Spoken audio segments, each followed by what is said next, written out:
Habeas Corpus Act adalah sebuah statuta yang digalakkan pada tahun 1679 dalam masa pemerintahan Raja Charles.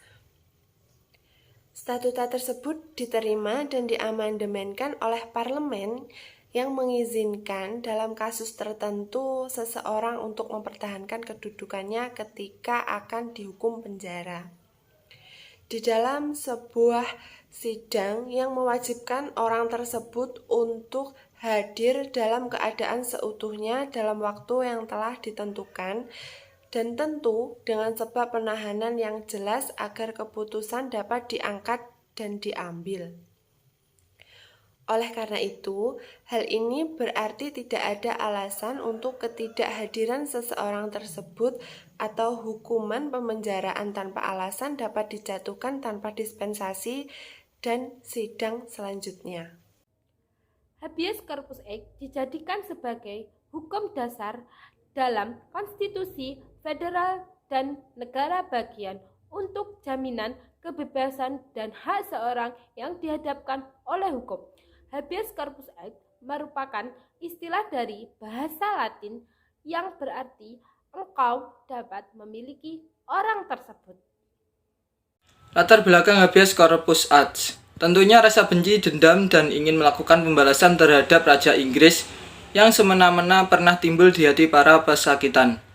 Namun sejak diterbitkannya Habeas Corpus Act pada tahun 1679, tidak ada lagi perseteruan berarti antara keluarga para pesakitan dengan raja, karena segalanya telah dijelaskan secara gamblang. Sementara itu, orang yang ditahan tanpa alasan boleh saja masuk ke penjara tanpa menerima penjelasan dengan syarat orang tersebut harus menerima penjelasan dari hakim maksimal 3 hari setelah dia menjadi penghuni penjara. Ketentuan ini menjadi bukti penegakan HAM di Inggris.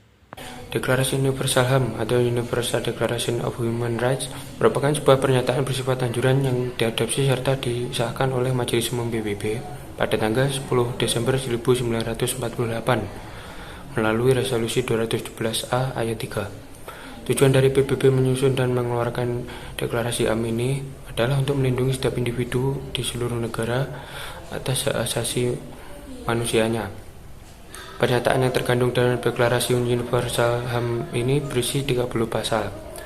Substansi HAM yang termuat dalam deklarasi HAM tersebut pada intinya terdiri atas hak personal, hak legal, hak sipil, hak politik, sosial, dan budaya. Hak inilah yang juga diadopsi dan disempurnakan ke dalam bentuk perundang-undangan yang ada di Indonesia. Untuk selanjutnya ialah membahas tentang substansi HAM dalam peraturan perundang-undangan di Indonesia yang pada fokusnya yaitu dengan pembukaan Undang-Undang Dasar 1945 dan Pancasila. HAM baru dikenal secara internasional setelah deklarasi HAM oleh PBB pada tanggal 10 Desember 1948. Sedangkan Indonesia sendiri telah memproklamasikan kemerdekaannya pada tanggal 17 Agustus 1945.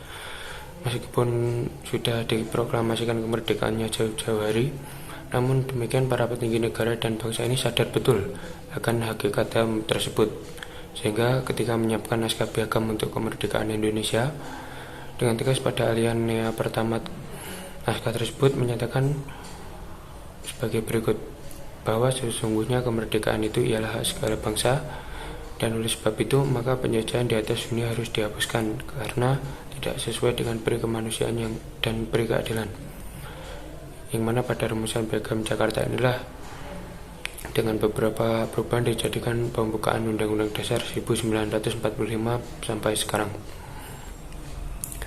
Selain kalimat yang tertuang pada alinea pertama dari piagam Jakarta maupun pembukaan Undang-Undang 1945 tersebut yang memuat hak manusia yang paling mendasar yaitu hak atas kemerdekaan, maka pada alinea keempat dari naskah tersebut memuat dasar-dasar negara yang dirumuskan ke dalam Pancasila. Substansi dari Pancasila ini sendiri sebenarnya merupakan perwujudan dari hak asasi manusia. Pancasila mengajarkan bahwa hak asasi manusia merupakan sesuatu yang sangat hakiki, yang harus dihormati dan tidak boleh ditelantarkan. Di sisi lain, hak asasi manusia harus diimbangi dengan kewajiban asasi, keduanya harus diperlakukan secara seimbang.